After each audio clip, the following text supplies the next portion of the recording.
welcome to Convo with Nikki. As you can tell, I probably have some help tonight, so I'm super excited. As I'm moving forward with Convo with Nikki and where I wanted to go and the platform that I know God is preparing this to be, that I'm trying to do some changes and some things different. So I actually have one of my sons, helping me tonight. What is wrong with you? Okay, so his facial expressions are weird. So like I said, this is going to definitely be a new thing for me. So we are in the room. Please understand that this is new. So bear with us. Give us a minute. Hey, Royalty, honey. So I'm allowing him to kind of handle the phone. And then, yes, I have a phone in my hand. I don't really know what the process is going to be, so I'm going to put it down. I told him to... What are you doing? It flipped. Or was it just on your face? It was on my face. It's okay. It's okay. We're going to figure it out. We'll get this process to work. So, you guys, like I said, we did a couple of dry runs, but of course, nothing is going to be the way we need it to be initially. Just bear with us.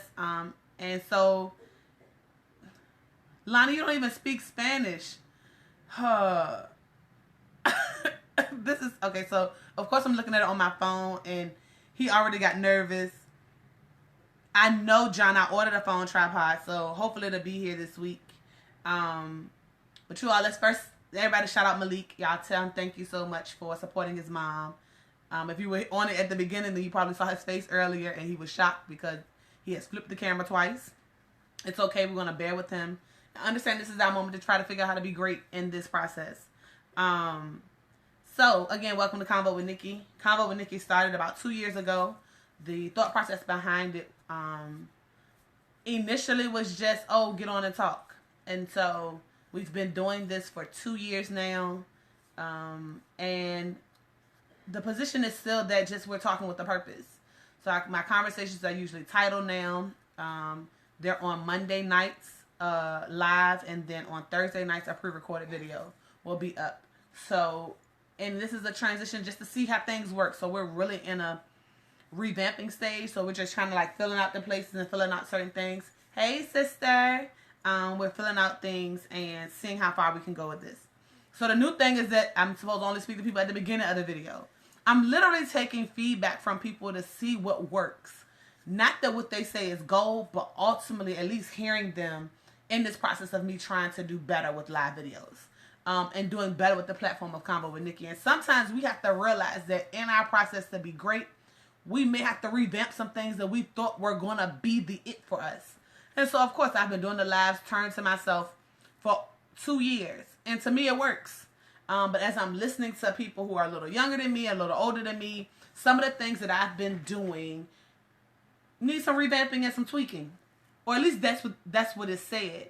And in me wanting to be great, I'm willing to hear that. And sometimes we get so stuck on what we believe that we miss opportunity to hear from other people and their perspective or their position, and a hindrance for us to grow. So that's where we're met. So tonight, I don't know, last week we talked about the Red Table Talk. So Jada Pinkett, her mom and her daughter have a show called Red Table Talk. And so last week, the guest for these past 2 weeks have been her husband. And, you know, we talk a lot about relationships here on Convo with Nikki. And so last week, we literally just talked about her and their relationship. This week, he was on again and came with some more, like, to me, deep things that in marriage and in a relationship and even in friendship, we get stuck in an inability to move past certain things. And so one of the biggest things that they talked about tonight was masking. They talked about unconditional love. And talked about a few things. So like I said, I do have my phone here. So if you have questions and you want to check in or say anything, hopefully I'm going to be able to see the things, or my goal is to focus on this camera. Whatever one works. As again, this is a process for me, all in itself. So let's talk about the first thing, masking in relationship. So masking as a whole is a whole different type of beast. And I understand what masking is because I did it for a while. Masking kind of gives people a space to be what everybody else expects of them in seasons and in moments, in certain places, whether it be at work, whether it be at church, whether it be in being a mom, because we don't want our children to see our stressors. We don't want the people at work to understand the things we're enduring. So we kind of put on this front, of this happy place, of this I'm okay place, of this is what I am place, when in turn you end up losing you to be what they need you to be. And so masking can be a good thing turned for your awful, for your bad, or it can be something that you now have kind of taken control of, removed it, and then learn to deal with your emotions. So it gives us an opportunity to hide behind a thing to be whatever anybody else needs us to be. And so in relationship, because that's kind of their focus, in relationship, this is where it becomes a problem, is because the person that you meets the mask, tends to try to learn to love the mask. You accept it because you have no identity behind the mask, and then you're frustrated about why people don't understand who you are when you didn't take the time to figure out who you were. And so Jada and Will, one of their things was, Will said he retired. It was funny because he literally retired from, right, John, it can't be Halloween every day. He said, I retired from trying to make you happy. So it was kind of like a statement he made, but as they continued to talk, it was actually his reality. He had spent years in his mind painting this picture of what real life was supposed to be that he created for him, but that was not her reality. And so, but because she smiled and kind of like we talked about last week, she kind of was in a fearful place to talk about her feelings and how she felt, she met the need for him. And sometimes in relationship, we tend to want to be the everything that person's dreamed of, which was never really our reality of what we had a hope for ourselves. And so we've gotten caught up in the fantasy of fulfilling their fantasy that we miss meeting our own reality. And so if you don't know if you're masking, if you don't know who you are, spend some time with you. One of the things that she said is that he took a break for 2 years. Will say he took a 2-year break to do some self-discovery. He said he read about 50 books about relationships and marriages because he wanted to be great in that space. I don't know if it's going to take you 2 years.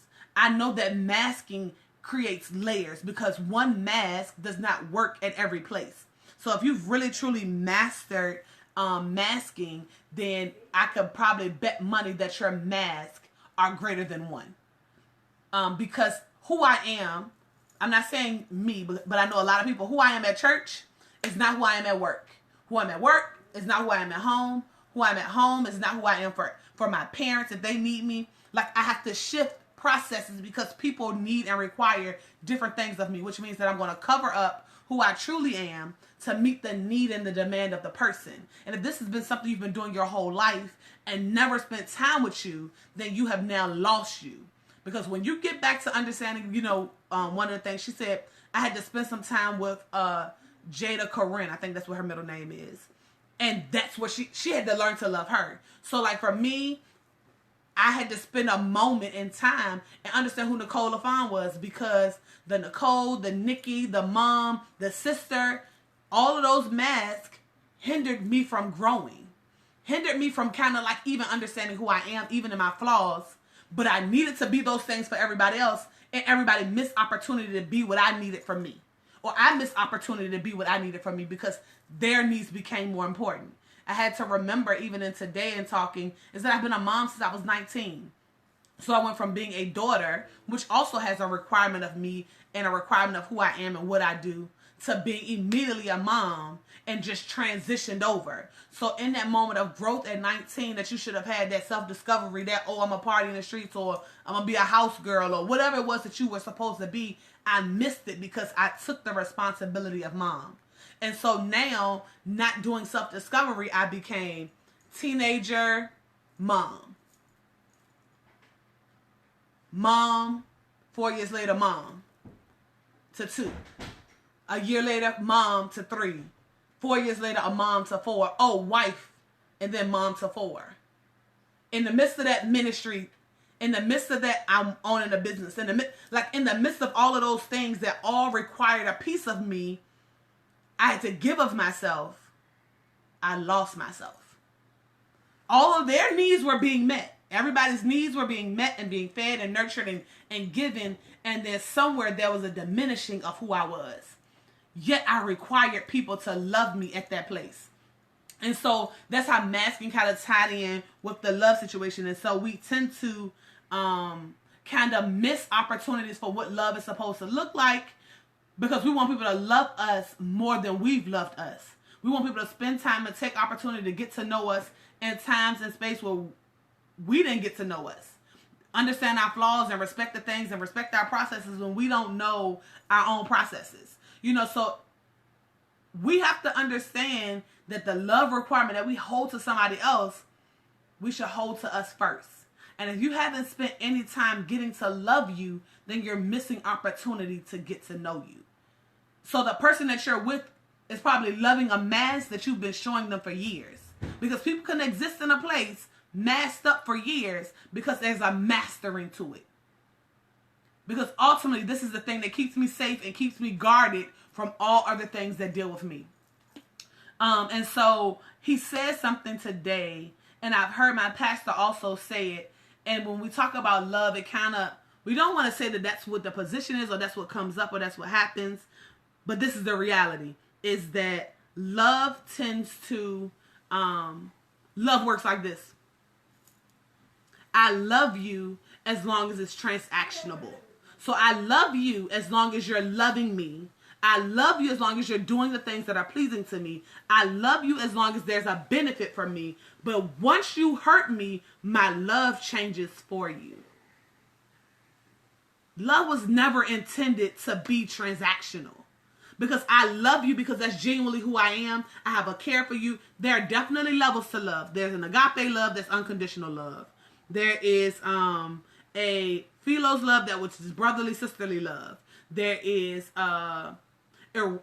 eros love, which is erotica, which is the love and the lust and the infatuation and those things and the sexual thought processes or whatever. And there's another one that I just can't remember off the top of my head. Those who know it, please put it in the comments.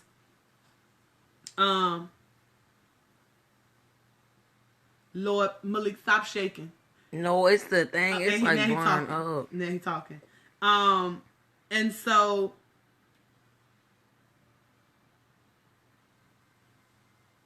you give her the real rip. What are you talking about, Sade? I'm missing the comments, so I guess I'm going to put my phone.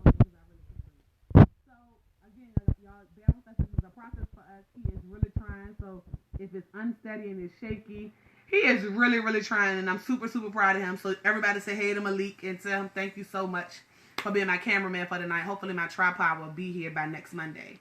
But anyway, so getting back on topic, unconditional love is the thing that should be searched for. One of the points that Will made tonight is you know that you're in unconditional love when there are no deal breakers. And so I know for me, we open, transparent, and honest. All of us have deal breakers. Yet we want somebody to love us without those things. That if I mess up in my moment of mess up, I want you to still love me. I still have a requirement of your effort, energy, and time. I still have a requirement, even in my mess up, because now that's when you know you have something different. If your love is conditional upon how they treat you, then that's not genuine love. That's just me talking. I don't have no definition. Y'all can put it on how you feel. But for me, the position is that if my love came with conditions, then that's not genuine love. If I love you because you decided to love me, if I love you only because of what you've deposited in me, and there is no way for you to receive from me, then that's transactional love. My love shouldn't come with a transaction. My love shouldn't come with a slip after, oh, here go the receipt. You got 10% of my love today because you offered 10% of yours. No, genuine and unconditional love is when I love you despite how you treat me. Doesn't mean I have to stick and stay for all of your bull. It means that I love you, and I understand that in this process, it may cost me. Because I think that even if we want to go spiritual, the unconditional love is that God gave his son that gave his life for us unconditionally. Even in the midst of my mess ups, he knew that something had to happen on my behalf. And so that's the love I think that we should strive for throughout life, period. No, I am not telling you that once you love somebody, you cannot, go to a place where there's hurt and people should continue to hurt you. Not what I'm saying. Please don't let that be your takeaway. However, I am saying to you that the way that you love should not be conditional upon how somebody responds to you. Because it's now not unconditional love, which is the love that we should strive for. And so one of my friends came to me and said, well, what you mean, how do you just love people? And so it's funny because one of our members at church yesterday, he did a video, he talked about how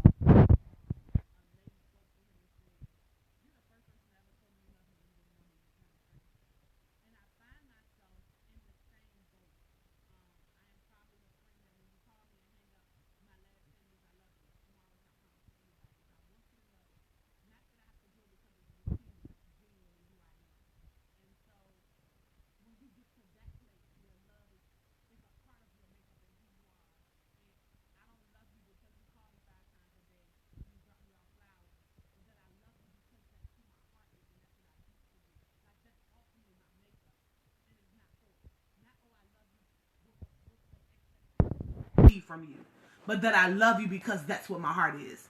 And I don't know and I don't believe that everybody is like that.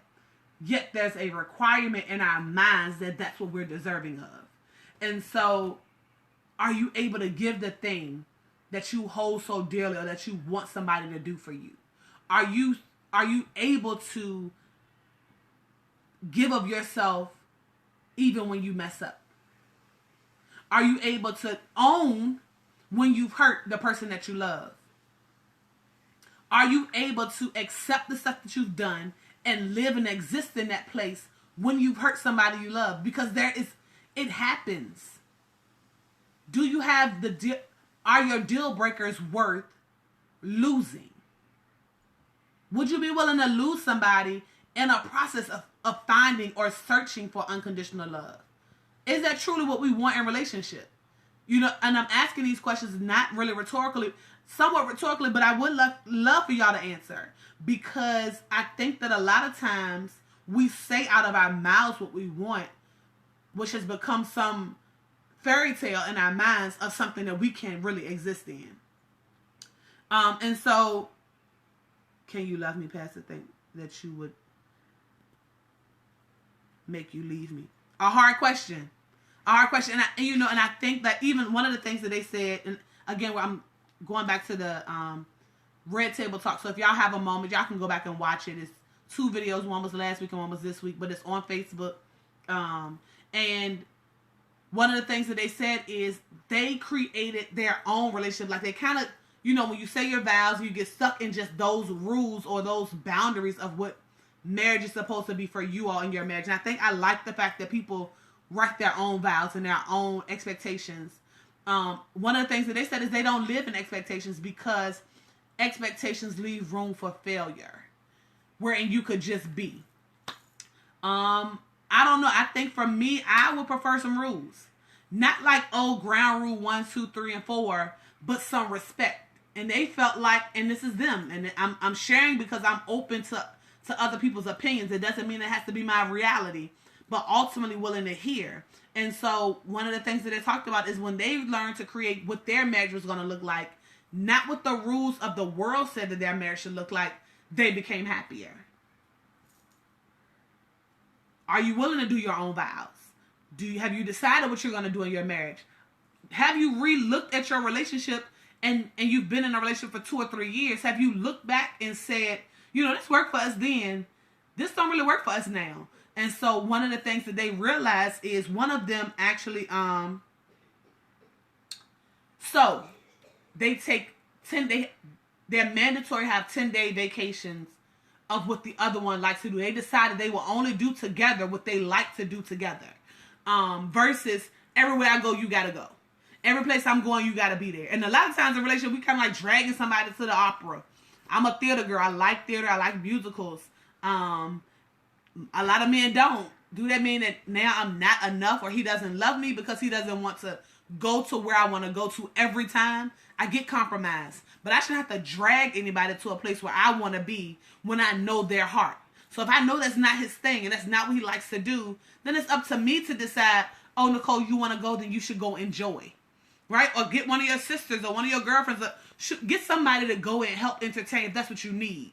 But my spouse and my partner has to be willing to understand that that's something that I like and that's what I want. And one of the things they said is loving you is helping you reach a place even if I don't like it. So I may not like all of the things that you like to do, but if that's your thing, babe, you know what? I'm not going, but here go the ticket. Babe, that's not what I really want to do, but I'm going to make sure you have a good time. You need me to do something?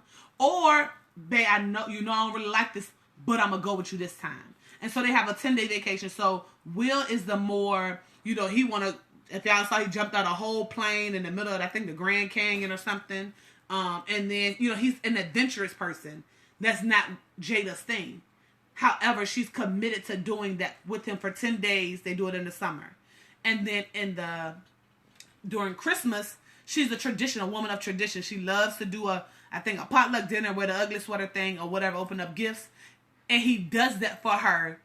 And that's his 10 days.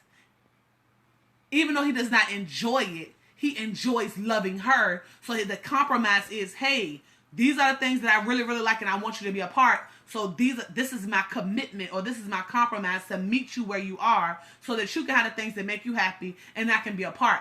But the rest of his months that he decided he's going to jump on an airplane, she does not have to go. And it doesn't mean she loves him any less or he loves her less for going. And I think we get caught up in what the world sees and, oh, it's a picture perfect moment, when the reality is our spouses and our partners don't have to love everything that we love to love us. And then it becomes deal breakers and frustrating moments because you're not a part of the thing that I enjoy doing. I remember a time in my marriage where clubbing was a thing for us. We used to love to go out, dance, have a great time. And then there was a transition that happened in my life and it wasn't my thing anymore. That wasn't the thing I liked to do. And I went to him and that was my process. We talked and he went out because he still enjoyed it. It didn't mean anything. It didn't bother me because I understood that that's what he enjoyed. Make sure you're home straight before you leave and enjoy your time. I'm going to sleep. Let me know you're safe and I'm good. Because I understood that that's just not where I was. And I was okay with him being where he needed to be to have a great time for the things that he loved. So unconditional love does not necessarily require you to like everything that your partner loves. But it does require you to love them to a place that gets them to the things that they like. And so, yeah, masking unconditional love. There were some other points that they talked on that were really, really heavy. I just think that I enjoyed their revealing of reality. Because I've heard relationships and I've heard people that I, for my own self, had this picture perfect moment of what happiness looks like for me. But I never told my partner or my spouse. And then I held them accountable to meet what my picture perfect was. How was they going to know if I never told them? How can you experience love with me if I've never explained to you what love looked like for me? Because I never learned to love me. So don't hold people accountable to be at a place where you want them to be and you won't spend the time with you. You won't spend the time to love you or learn you. Yet you have a gun-toting position of, you better know what I like, my favorite color. What's your favorite color? And you got 17 colors. How they going to help you meet that? How they going to understand that if you don't understand that? And if it's your process is I'm a unicorn, then explain that to them so they know. Sometimes we got this figment in our minds of what we expect, but we never talk about it. We talked about that last week, of getting out on paper, out of your mind what your expectation is of people so that they can then meet the need of what you need from them. And so this is the biggest thing for me. So make sure that you understand who you are, whose you are, learn to love you, and then you can hold somebody accountable to it. Unconditional love does not require you to like everything about the person, but it does require you to love them through and enjoy them to a place that they like. I thank you guys for tuning in. Thank you so much, Malik, for your help. Please share the video. That's all I ask. That is how this platform grows. Share, comment, share. Thursday, there will be a pre-recorded video posted, and I will see you live next Monday. Thank you.